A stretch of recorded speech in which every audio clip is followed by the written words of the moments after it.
Okay, so here's white oak, Quercus alba. The squirrels are really busy because we got a nice acorn crop coming in. So Quercus alba, white oak, you can see the bark is really different from the northern red oak. It's much more scaly and furrowed, and it's a lot lighter. It's sort of whitish gray in color. The main difference between white oak and red oak, of course, is the leaves. So if we look at a leaf of white oak, again, it's very lobed. We have these lobes and sinuses.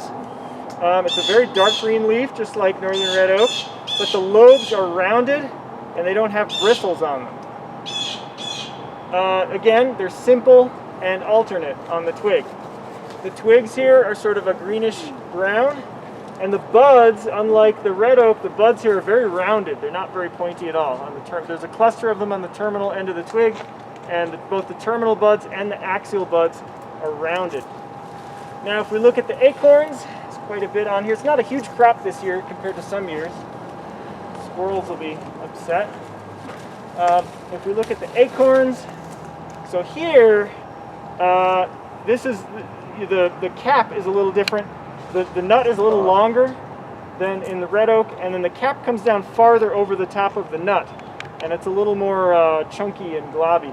So this is more like a knit hat that's kind of pulled down over the head rather than a beret. So this one's maybe like Canadian, and the other one's French or something like that. Anyway, so white oak. Questions?